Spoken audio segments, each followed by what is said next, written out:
Okay, as we get to the final session of the program today, we will leave you with a final question for the day that you will see there. It's activated. You can answer to that whenever you go. And this is an open question. What are your core learnings from the day? What will you take back to your organizations? Wait until the last part of the program, because now we have a very interesting session. We will start with Christian Ketels. Hello, Christian. Christian is part of the TCI family. He has been in TCI forever, past member of the board, past president, now chairing our board of advisors. He's the main voice on constructing successful competitiveness as advisor worldwide. He's an author, visiting executive at HBS, and a great speaker. And today, Christian will take over the new patterns of globalization and the strategic choices that we all need to take. Welcome, Christian. The floor is yours. Thank you for being with us. Another year. Another year, yes. Thank you so much, Patricia. It's a real pleasure to be here with you, and thank you and Miretta for putting this excellent program together. It's just so inspiring to see these examples from Iceland to Canada, from Taiwan to Latin America. And now, of course, I almost have the smell of Colombian coffee in my nose. I'm already looking forward to the virtual drinks, which I think are planned for tomorrow at the end of the session. So, yes, what I want to talk a little bit about is really this idea of how do we build back better? How do we think about the changes in the global economy that have been triggered by COVID-19? What has it meant for competitiveness, and in this session particularly on how should we think about what it means to the global economy and the role that cluster organizations might be able to play in internationalization and helping their members kind of navigate this shifting global environment around us. If you switch on to the next slide. One of the real challenges that COVID has posed is that there is so much uncertainty. Even now, you know, we're half a year or more into this pandemic, depending on where you are in the world. There's a lot of questions that we don't have answers for. We don't know when the vaccine will come. We still are quite uncertain about the path of recovery, what policy actions are necessary, what will really happen to our cluster, your region, your national economy. I think we have to accept that there are no fixed answers at the moment. And there might not be very fixed answers for quite a while. So dealing with different types of scenarios is one of the new qualities, one of the new skills that we all have to learn. So what I want to talk about is not one set way that I think the world will develop, but I want to kind of show what type of scenarios are there in terms of economic outcomes, the way that policies might work, and how cluster organizations can deal with that. Next slide, please. Now, first of all, of course, if we think about the economic outlook, we've went through different phases. I think at the beginning, people believed that, oh, this is going to be short. We're going to see a so-called V recovery very quickly back to where we've been before the crisis started. Then I think we fell into a deep depression as we saw that the lockdowns really was kind of throttling economic activity throughout the world. And people were concerned that we might end up with an L, something that not only that has a short-term impact, but would stay on a permanently lower level of production and growth. At the moment, I think what seems more likely is a sort of a square root recovery. We already see quite a strong recovery in parts of the world, but I'm doubtful whether we'll go back to the growth path that we had before. I think what is more likely is that we will continue to see scars, and we'll kind of flatten out in our recovery on a lower type of growth outcome. That means quite a difficult world that we all will be facing, quite a difficult world that your companies will be facing, your regions, your economies will be facing. But it's also a world of a lot of heterogeneity where some parts, some industries, some regions might be doing significantly better and more like a V, and others are already in that type of L-type scenario. Next slide, please. So what has economic policy had to do? Well, even there, we talked about different phases. In the beginning, it was really about the public health response, getting our healthcare systems up to speed. It was great to see the Mexican example about building a hospital to help to do that. There was also a lot of social policy action that was required to help people that really lost their livelihood from one day on the other.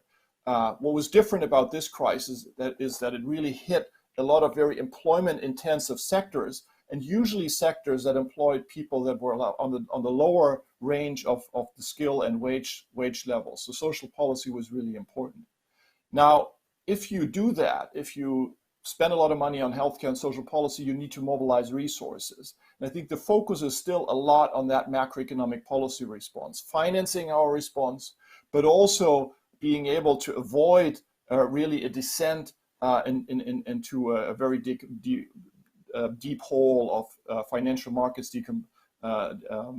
disconnecting and ending up in a deep recession. I think on that front, we've actually done quite well. We have seen an amazing response of central banks and really also fiscal policy in many parts of the world. Where that response has been wanting, it is often not so much because of lack of will, but lack of ability. And of course, that is a problem because it does increase the type of differences that we see. But what I want to talk about is what's next. What's happening in terms of competitiveness and how we can move forward. And I think this is really where we are moving into the realm of TCI, of clusters, of efforts to change the fundamental ability of our locations to move forward. Next slide, please. Now, when we think about competitiveness, the impact of COVID is actually not straightforward. If you look at the top of this slide, you see what we usually look at when we think about competitiveness and its drivers. We have some competitive fundamentals, whether it's skills or infrastructure or policies, also the presence of clusters and strong linkages, and those translate into economic outcomes.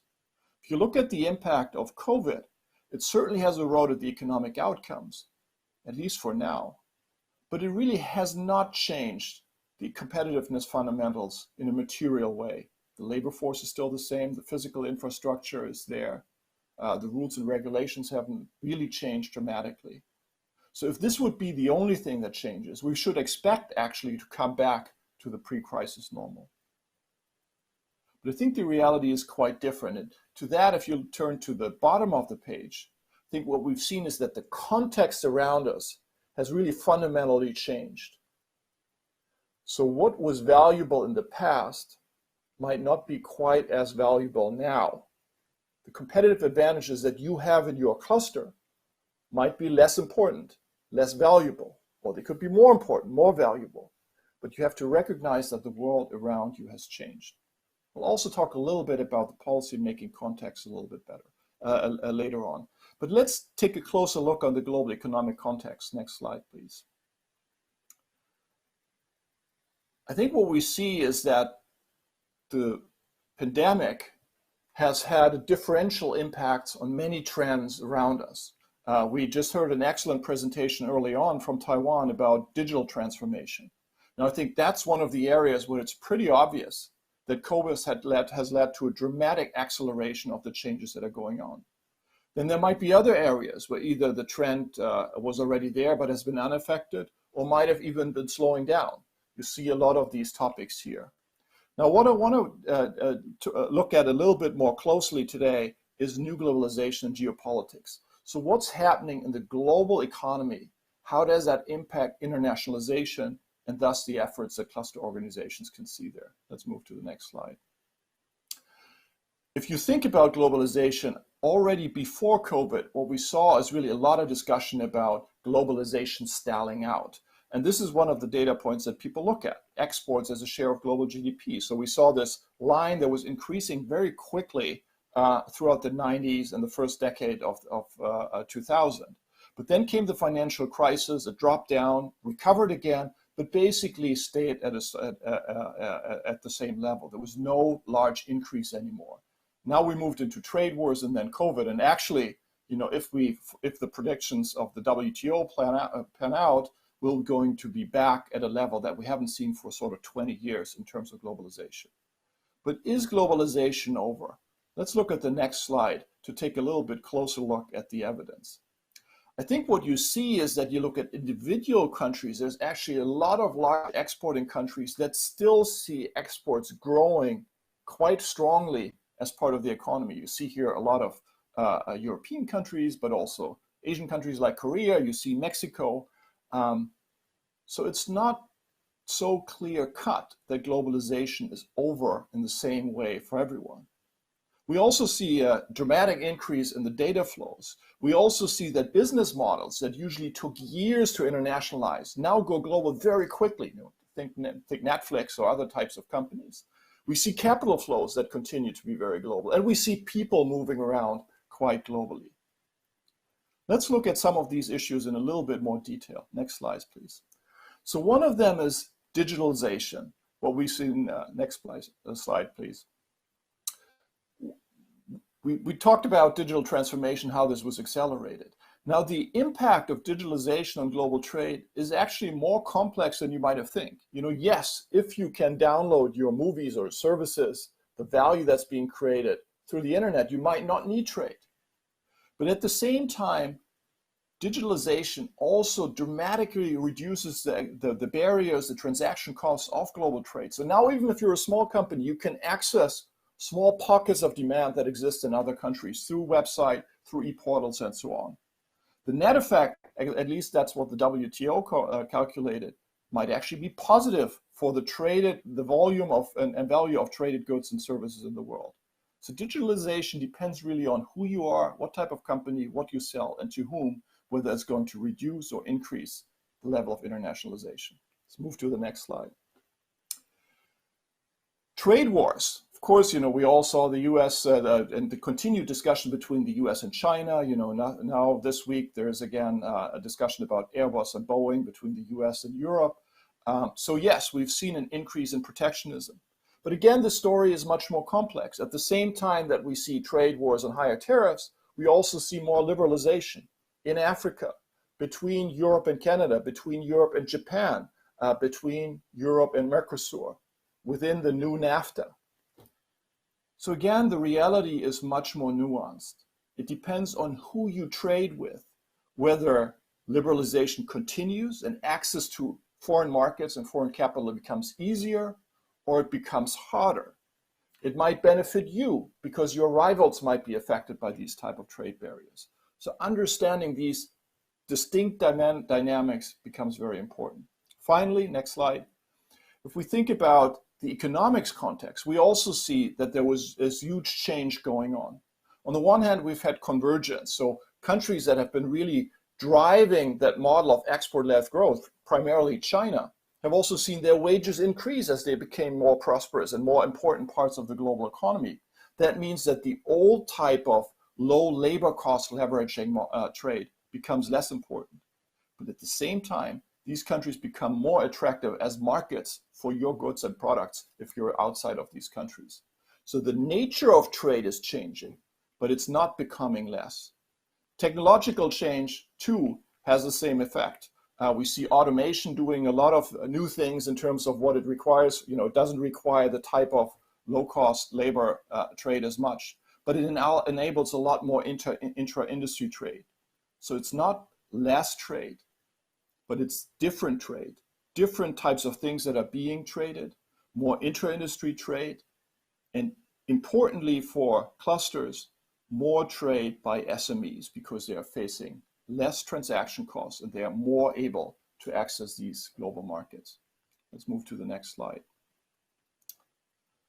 What does that mean for cluster organizations? It actually means that globalization is not over.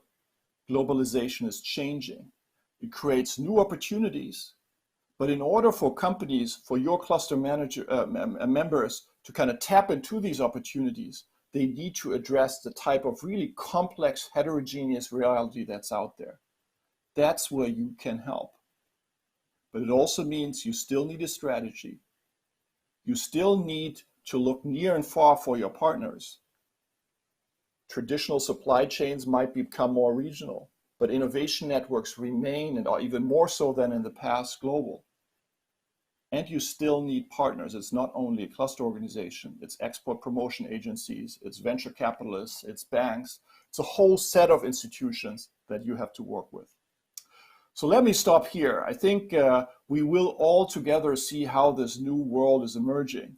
And it really depends on how we shape that type of world that is around us.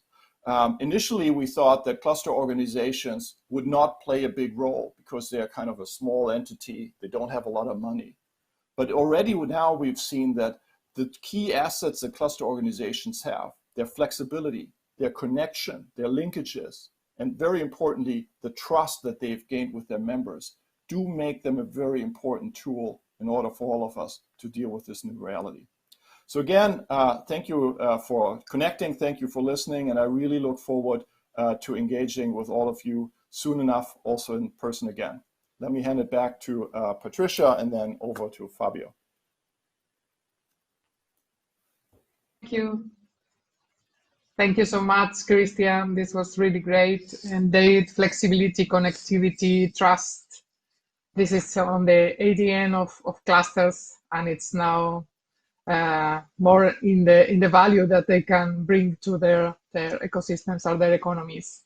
Yeah, let's go back to Fabio. Fabio Russo is a Senior Industrial Development Officer at the Quality Infrastructure and Smart Production Division in UNIDO's Directorate of Digitalization, Technology and Agribusiness. He will share today with us how SMEs within clusters have been able to respond to the COVID crisis with UNIDO support. Always eager to find out more about latest UNIDO support to clusters. Welcome, Fabio. Welcome to the TCI conference. The floor is yours. Thank you, Patricia. Thank you, Christian.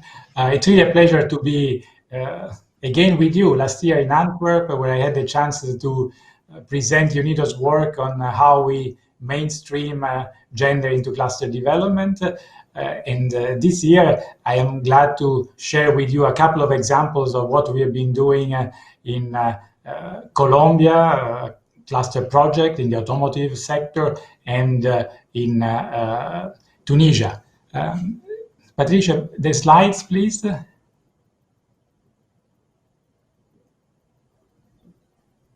Thank you. Next. Yeah. UNIDO has more than 30 years of experience in cluster development, and we have been working all over the world, covering various sectors from creative industries and agribusiness to more high-tech advanced sectors like automotive, pharmaceuticals. We work at three levels: macro level, supporting countries to develop cluster policies and strategies; at the meso level, on the cluster governance, in developing a cluster action plan and supporting the implementation; and at the micro level. We have a web platform on our cluster development project which explain our methodology. Next, please.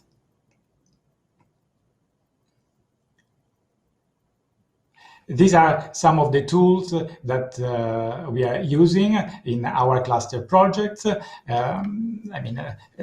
On the first row, you see the overall cluster development approach that we follow, mainstreaming gender into cluster development, cluster twinning. On the second row is more on the activities that we have been doing in various clusters with a focus on promoting origin-linked products, shortening food value chains, promoting what we call integrated cluster approach by building synergies and linkages between agro-food, tourism and creative industry within same location. Next, please.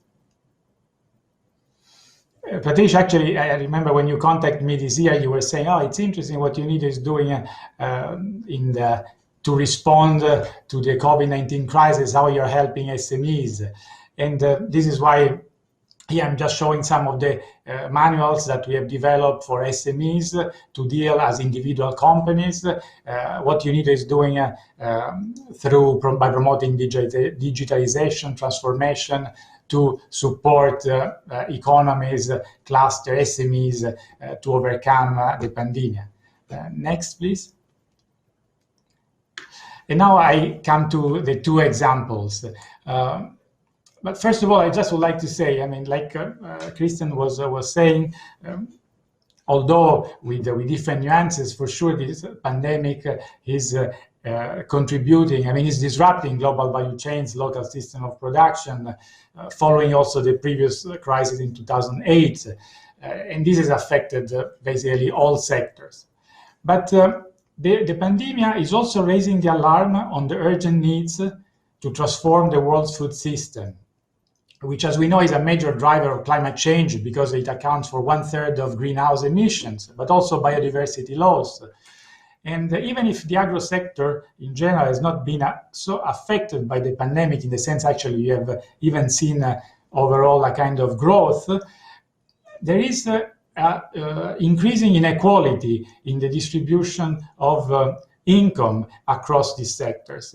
And many local system of production, food system of production, are suffering. This is why I've chosen these two examples. One which is directly related to the pandemic and how we have tried to help the automotive clusters in Colombia to recover. And the other one is on Tunisia, agribusiness clusters, where I present how we promote the development, how we try to build resilience and investment in a sustainable future of agricultural cluster in Tunisia, but we are working in many countries, especially in North Africa, with the same approach. Next, please. Next. Thank you. So this is a program which has started 2 years ago and which will be completed next year with the funding from the Korea International Cooperation Agency. We are working in, let's say, when I say automotive clusters, basically it includes automotive sector. It includes 5 interlinked clusters. The 2 most important are the one of Bogota and the one of Medellin. And out of approximately 300 supply firms working in this automotive sector, we have been working directly with 123 suppliers in these 5 clusters by supporting the upgrading of SMEs, promoting market linkages, compliance to standards, innovation, as well as public policy advice. This sector was heavily affected by the pandemic, and on the 24th of March of this year, the government ordered a temporary closure of non-essential companies, and the automotive supplier companies were among those. Next, please. I will just show 2 interventions that we did it. One, working directly in a couple of these clusters with 20 or more companies. You can see the participating cluster firms. And the idea was, again, what is the rationale of cluster development, trying to find a common solution to common problems. So what we did was to support this group of companies to enter into the production of medical devices, what are known as PPE. And one of the things we did was to develop a joint catalog of medical devices produced by these 20 companies, presenting 133 products, which went from face shield, masks, and other type of products. We offer webinars in order to promote these products to potential buyers. And we started in April with this assistance, and in May, the companies had already received more than 50 requests for quotation, and we know that they have sold a large number, a very important quantity of this PPE. Obviously, this didn't compensate for the loss, but it just gave the possibility to keep the production ongoing and the employment. Next, please. But what is more important for the impact which had for the entire sector was the work that we did with both the associations, the industry association, the representative of the 5 clusters, and the government to develop some guidelines for the auto industry to restart production. These guidelines on industry activation were validated by all the associations, by the government. They included the focus on worker protection, production, and process setup and revival with an optic of sustainability and growth. And we were very proud because these guidelines not only helped the restarting of the production, the reopening of the companies, but also were used by the government in other sectors. And what you can see on the top-hand corner is the President Duke and the Ministry of Commerce acknowledging the results of this cooperation between public and private sector involving the local clusters. Thank you. Next, please. Now I move to Tunisia, and here it's, as I said before, it's a project, it's a program, long program. Actually, we are on the second phase, which includes several agro clusters. The example which I'm presenting you today is about a small clusters in the northeast of Tunisia, in a mountainous, the rural clusters, including 4,000 inhabitants. And the main product they have is a fig, but it's a fig which is unique to the extent that in 2012, thanks to the work of FAO, a protected geographic indication was introduced, the first one for agro product in Tunisia. Next, please. But it was only in 2013, when we started to work, that this geographical indication was the companies were supported through a step-by-step approach to put in place the geographical indication through traceability, control, certification. And why is this important? Because if you have a local system of production with 1, 2, 3 products, what you have to do, you have to add value to the local production, to the local product. And you have to identify ways to increase the income opportunities of the producers, of the cluster people. Otherwise, they will leave. These are rural areas. And if you do not differentiate their products from general commodities, the prices will be always extremely low. Next, please. Next, please. Thank you. So what no, the previous one, sorry. Yeah. So what was remarkable was that thanks to this introduction of the geographical indication, the communication to inform the buyers, because the buyers also have to understand that they are buying something which is unique. And we worked with large retailers. We invited chefs, some of the most famous Tunisian chefs, and organized gastronomic events, a lot of promotions. And although it's a product which is mainly sold in Tunisia, we also supported the producer, which organized an association to promote their products abroad. And you can see a presentation in Qatar, but in many other, especially Middle East countries. And within 5 years, the price for the farmers increased by 142%. Next, please. Second step was diversification of the production. The fig is the main product, but then we helped, in particular, women by organizing them into cooperatives, grouping 80 women, to start the processing, not only for self-consumption, but also for sales. And we are very proud that, again, within the 5 years of our project, the price of these dried figs, of the jam, of the juice produced from the fig of Jeddah increased by 157%. And here the photo shows the nice packaging, the work on the quality assurance, the online sales through e-commerce, and the product brands. Third, please, next, please. And finally, what we did was also to enter somehow a new sector, which basically creating this linkage between the main product, the fig, and the tourism, which we did in cooperation with the Tunisian Tourism Board and other associations, organizing promotion campaigns, events, creating information kiosk in Jeddah,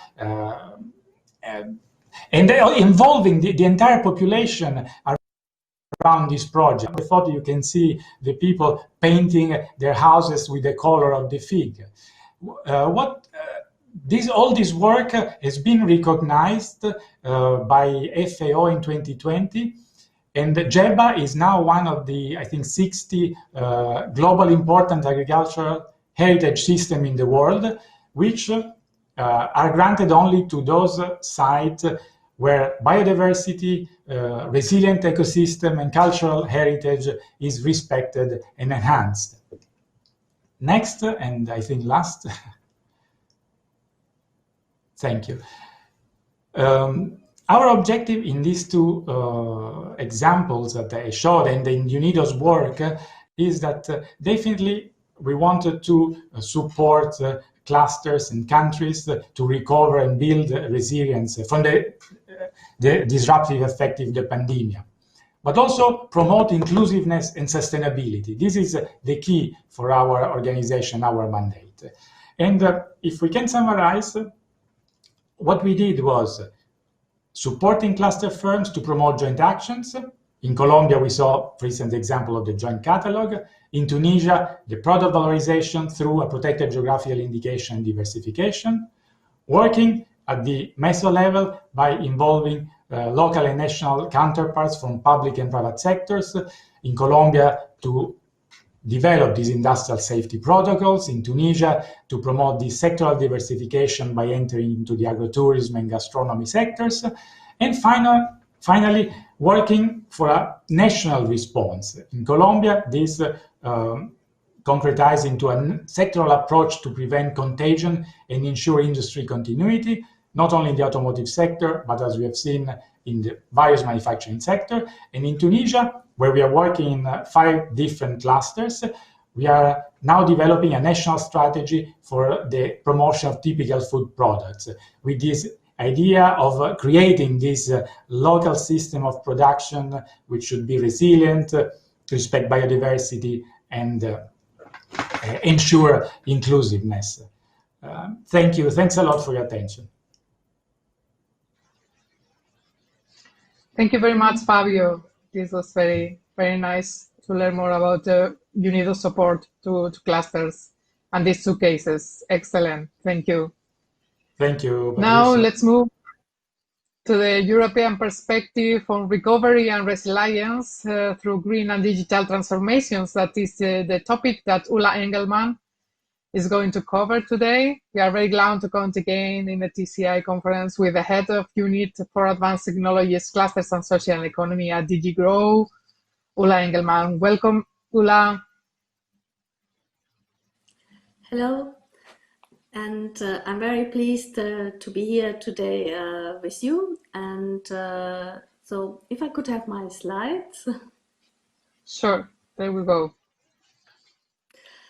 Okay, so as Patricia said, I'm going to talk about the European perspective and at the kind of what we are proposing for recovery and resilience. And that's why we are looking at the clusters in an ecosystem. And so if we go to the next slide, please. Because, and that is one, as also it was mentioned already, it is of course the strength of clusters that they consist of different players, meaning large companies, SMEs, service providers, public authorities, academia and research community, because this diversity is of course a factor which helps to be more resilient, because resilience is also a network function. And that clusters matter, we have seen within different studies which we have done over the years, which are published on our European Cluster Collaboration Platform. And in the next slide, we have taken this further as a general assessment of industry, because we have looked at 14 different ecosystems. And in this next slide, please, we see these 14 different ecosystems which cover 90% of European economy and the most hit parts. So we used the ecosystems, as an industrial ecosystem, as diagnosis tool to look at the effects the crisis had on them, and then to help with the recovery process with specific tools. So these 14 ecosystems, and you have the economic data connected with it, but these 14 ecosystems cover tourism, creative and cultural industries, aerospace and defense, textiles, electronics, mobility, transport, automotive, energy-intensive industries, renewable energy, agri-food, health, digital, construction, retail, proximity, and social economy.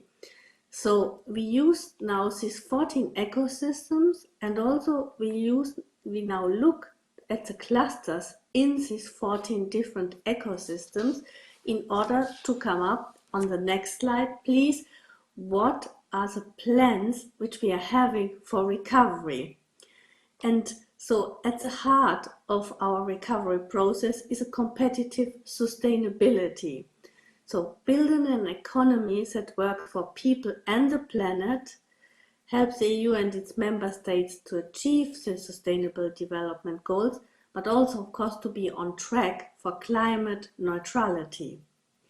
And with the specific tool which the European Commission has proposed for this is, on the next slide please, what we call the Resilience and Recovery Facility, because we want to use, and this Resilience and Recovery Facility is an unprecedented amount of money which has been put together as solidarity by the member states, which is over 670 billion for this recovery and resilience facility in loans and grants. And this will be made available to the member states looking at the environment, at the productivity, at the stability, and at the fairness. And with this way to look at the recovery, we have in the next slide 7 flagships, because this is money which will be given to the member states who have to present national recovery plans. And these national recovery plans will be submitted in draft form from now on to the Commission and have to be ready in April and officially submitted. But between now and the official submission, there is a discussion, and the member states are encouraged to discuss with the stakeholders, and there, of course, clusters have to play a crucial role because they should be part of this discussion. And that's why I think it is particularly interesting also for the clusters. Now, if you can still stay at the other slide, please, because these 7 flagships on the other slide before, where I want to show you which are the areas the European Commission has identified to work on, which are power up, meaning clean technologies and renewables, renovate, energy efficiency of buildings. And there I would also want to inform you that today the European Commission has published one of these flagships in more detail, which is called Renovation Wave. So today a major communication on concrete issues, what the Commission will do in the Renovate, and this should then help. This is of course strongly based on energy efficiency of buildings, but not only. So these are then components which the member states can use for their own reforms and for their recovery requests in these national recovery plans. Another important flagship is Recharge and Refuel, where it is important to look at what are the possibilities of sustainable transport and charging stations. Connect, which means a rollout of rapid broadband services and particularly 5G. Modernize is about the digitalization of the public administration. Scale up is about data cloud capacities and sustainable processors. And another very important one, reskill and upskill, where we look, for example, for the Pact for Skills, where we want to bring together companies, but also together with local, regional and national authorities to create this Pact for Skills, because for facilitating all this transition, green and digital, we need to re- and upskill our workforce. In the next slide, we have compiled some tools, because we have what is called the Advanced Technology for Industry portal, where we look how on the uptake of advanced technologies. And of course, this is particularly interesting in the way for digitalization. And this Advanced Technology for Industry portal is on one hand for companies, but also for policymakers, and it has launched in September, so it's something really new, and that's why I thought it would be interesting. This is one of the tools which can be used also by academia to assess via different kinds of report, technology watches, sectorial watches, but also reports on countries, and not only European countries, also several other countries are having a report there. And in the next slide, what we are of course using in order to foster cooperation between clusters, because this is what will strengthen the resilience, because as I said, resilience is a network capacity. We have different ways of strategic cluster partnerships, which we are fostering via our European Cluster Collaboration Platform and via calls which we are launching. And in the next slide, to just give you an outlook on the future, so we are looking into what we call Euroclusters, joint cluster initiatives, which have of course the basis now these ecosystems, but where we want to build capacity, also to increase strategic autonomy, to look at critical infrastructures, critical input, critical technologies, but in order to help the resilient green and digital transition. And I would also want to announce to you and make you aware in the next slide that we will have during the European Cluster Conference, which is taking place 10th and 11th of November, we will have a meeting, a special session on each of these ecosystems. So you have seen these 14 ecosystems, and within this cluster conference, one of the features is that we look at each of these ecosystems. And next to this cluster conference is, of course, the virtual possibility to matchmake. This is the new normal now, to have virtual meetings. So that's what I wanted to put on offer also for you for follow-up, for discussion. Thank you very much.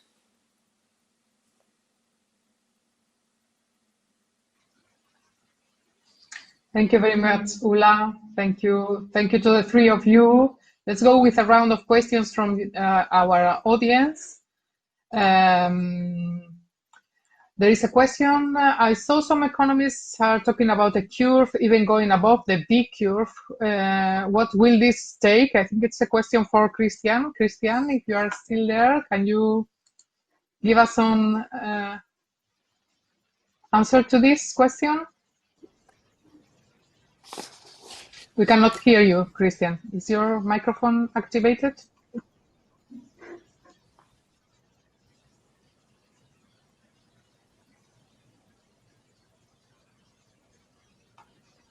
No, we cannot hear you now.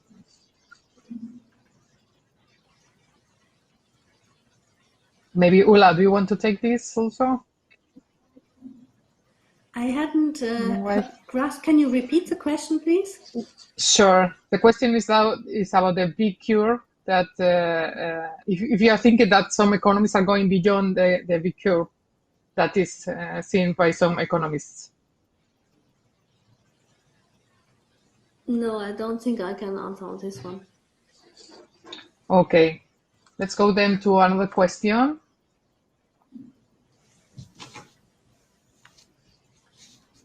Question to Ulla. Where do I find more information on today published communication about Renovate?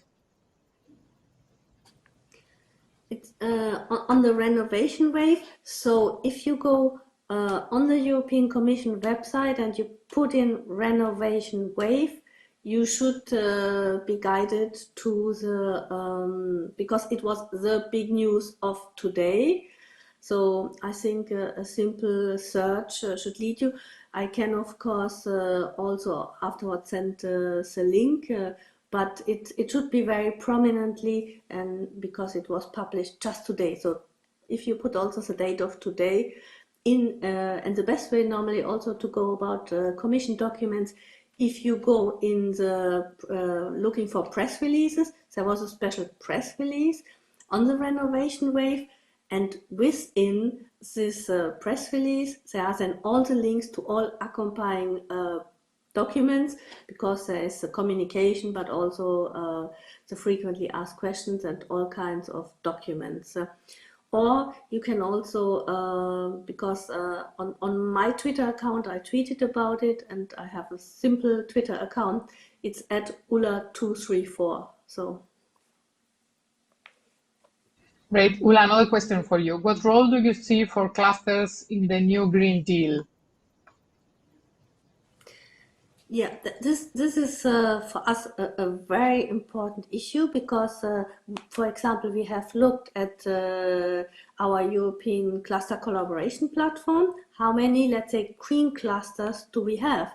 And from about 1,000 clusters, we have over 250 clusters who are working in green and clean technologies. And that's why, linking with this cluster collaboration platform, we also have what we call ERIC, European Resource Efficiency Knowledge Center, where we bring together the environmental agencies. So what we want to do, we want to create stronger links between these environmental agencies and clusters, because we think clusters can play a very important role in helping their companies in greening. But many of the clusters also have these technologies. So there is, let's say, we can use clusters in different ways. In one way that they are already the ones who provide these green technologies, but also that they are the ones who can help to train, and upskill the companies which need to become greener. And also we need to look how we can support, and one way is also, because as clusters are often also very locally based, there is the idea of having local green deals, and I think also within this, clusters can play a very important role. Thank you, Ulla. Let's go back to Christian. Christian, can you hear me now?